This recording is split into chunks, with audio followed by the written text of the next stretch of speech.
तो WhatsApp guys, मैं हूँ प्रतीक राय और आज मैं एक प्रोडक्ट आप लोग के लिए लेके आया हूँ स्पेशली।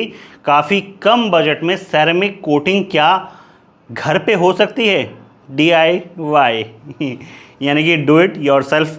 तो ये है वो प्रोडक्ट जो इस डब्बे में है और मुझे पता है कि इस डब्बे में गाड़ी तो नहीं होगी, वो प्रोडक्ट होगा जिसे हम गाड़ी पे लगाएंगे।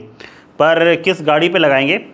देखिए, टाटा सियरा पे रिस्क तो नहीं ले सकते और क्विड का कलर थोड़ा ज़्यादा फेड हो गया, पर फिर भी कोशिश कर सकते हैं वहाँ पे।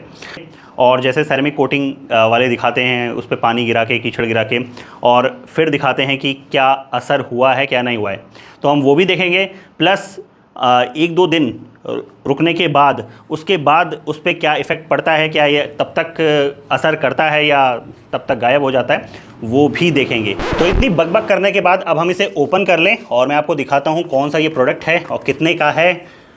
आप सुन के हैरान रह जाएंगे। हम 15,000 की सेरेमिक कोटिंग से इस 150 रुपये का सेरेमिक कोटिंग का मुकाबला करने वाले हैं। तो ये निकल जा भाई, ये एक डब्बा निकला, ये दूसरा डब्बा निकला, मतलब डब्बे में 2 डब्बा निकला। और इस डब्बे की हालत सही है, इस डब्बे की थोड़ी ख़राब है। ये कैसे हुआ? एक डब्बा सही सलामत, एक डब्बा इस हालत में। चलो कोई बात नहीं, जो इस हालत में है उसे मैं ओपन करके दिखाता हूँ। तो ये है क्रिस्टल कोटिंग नाम से ये बोतल है और काफ़ी कुछ इंस्ट्रक्शन वगैरह लिखे हुए हैं इसमें। Our formula will never damage your plastic paint और trim any paint that may come in contact with it. ठीक है, तो यहाँ से थोड़ा डर भगाने की कोशिश कर रहे हैं ये लोग। Simply apply coating to the sponge, ये स्पॉन्ज दे रखा है साथ में, and wipe gently to give it a new look. बाकी इसको अप्लाई करने के बाद क्या रहेगा रिज़ल्ट, वो तो अप्लाई करने के बाद ही पता चलेगा। और अप्लाई कहाँ कर सकते हैं वो देख लेते हैं। Such as dashboard, door frames और पैनल और pedals etcetera. It can be used for plastic part. अच्छा, ये प्लास्टिक पार्ट्स के लिए तो नहीं है सिर्फ, क्योंकि देखिए इस पर प्लास्टिक पार्ट मेंशन है। तो चलो इसे अप्लाई करके देखते हैं, क्योंकि जो रियल में सेरेमिक कोटिंग होती है जो अच्छी क्वालिटी की, वो तो मेटल पे भी होती है, हर तरह की बॉडी पे होती है, प्लास्टिक पे भी होती है। तो इसे चलो प्लास्टिक पे ही अप्लाई करके आ चुके हैं इसे अपनी कार पे। और मैं सोच रहा हूँ कि डैशबोर्ड वाले एरिया से अच्छा है इसे इस जगह पे अप्लाई करूँ, स्टीयरिंग के बीचों बीच, और हाफ़ अप्लाई करूँगा, हाफ़ एरिया पे नहीं करूँगा, हाफ़ एरिया पे करूँगा। तो उसके बाद असर देखेंगे। सबसे पहले माइक्रोफाइबर क्लॉथ एक यूज़ कर लेते हैं, जिससे इसे साफ़ कर लेते हैं। और आप भी माइक्रोफाइबर क्लॉथ ही यूज़ करिए अपनी गाड़ी के लिए। कितनी बार समझाना पड़ेगा? पेंट को असर पड़ता है नॉर्मल कपड़े से, मत करिए, समझिए बात को। आपको अभी नहीं समझ में आएगा, जब धीरे धीरे सोल मार्क पड़ने लगेंगे ना पेंट पे, हल्का हल्का आपकी पेंट पे जो असर पड़ने लगेगा, तो कुछ समय बाद आपको समझ में आएगा मैंने अपनी गाड़ी के साथ बहुत बड़ा ब्लंडर कर दिया है। तो इस वजह से समझिए, माइक्रोफाइबर क्लॉथ यूज़ करिए।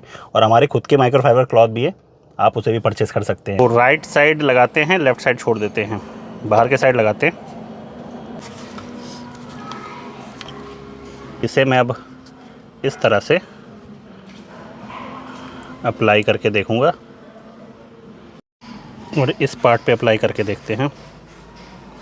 पता नहीं आपको कैमरे में दिख पा रहा है कि नहीं। देखिए, अभी तो जो असर दिख रहा है वो अच्छा खासा दिख रहा है। यहाँ इस वाला पार्ट पे शाइन काफ़ी है और इस वाले पार्ट पे नहीं है। हालांकि वो तो स्टार्टिंग में आप कुछ भी लिक्विड अप्लाई करेंगे तो यही असर दिखाएगा। और स्मेल इसकी मैं क्या बताऊँ आपको, पॉलिश की तरह ही है, थिनर है, इस तरह का ही स्मेल आ रही है जो खुशबू है इसकी। बाकी छूने में ऑयली तो नहीं है बहुत ज़्यादा, जैसे कि ऑयल वगैरह होता है। तो ये चीज़ तो यहाँ पे प्लस पॉइंट है।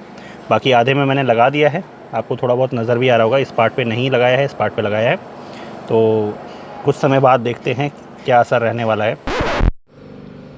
अब कुछ समय बाद मैं देख रहा हूँ कि ये अभी का वैसे बरकरार है। अब ऐसा तो नहीं है कि एकदम पानी है और उड़ गया भाप बन के, अभी भी काफ़ी बरकरार है क्योंकि काफ़ी गर्मी है। उसके बाद भी ये अच्छे से यहाँ पे अभी शाइन दे रहा है। हाफ पार्ट पे आप देख सकते हैं काफ़ी अच्छा शाइन है और हाफ पार्ट पे नहीं है। तो इस तरह से तो है। और थोड़ा बहुत अब हम पानी गिरा के देखेंगे क्या स्लिप होकर पानी नीचे गिरता है जैसे सेरेमिक कोटिंग में होता है, या ये एक नॉर्मल पॉलिश की तरह ही रिएक्ट करता है। ये मैंने सेरेमिक जहाँ कोटिंग की है, मतलब कोटिंग की, सॉरी सेरेमिक नहीं, कोटिंग की है उस पार्ट पे गिरा रहा हूँ, और अभी जहाँ नहीं की है उस पार्ट पे गिरा रहा हूँ। तो देखो सेरेमिक कोटिंग की तरह तो रिएक्ट नहीं कर रहा है कि पानी एकदम से नीचे आ जाए या कुछ भी, इस तरह से तो नहीं है, बिल्कुल भी नहीं है। देखिए, तो जहाँ तक मुझे समझ में आया, अगर आप इसे सिर्फ नॉर्मल पॉलिश समझ के अप्लाई करेंगे अपने डैशबोर्ड वगैरह पर, तब तो ये काफ़ी अच्छा काम करेगा, बेस्ट है, कोई दिक्कत नहीं है। पर आप इसे पॉलिश ही समझिए, इसके अलावा ये और कुछ नहीं है, ठीक है। और कोटिंग ठीक है, पर यहाँ पे ये सेरेमिक कोटिंग नहीं अपने आपको बता रहे हैं। तो चलिए, अगर आप परचेज़ करना चाह रहे हैं, मैं लिंक दे दे रहा हूँ, आप परचेज़ कर सकते हैं इसे। बाकी आप माइक्रोफाइबर क्लॉथ वगैरह हमेशा यूज़ करिए अपने गाड़ी के लिए, वो एक मेंशन करना चाहूँगा मैं।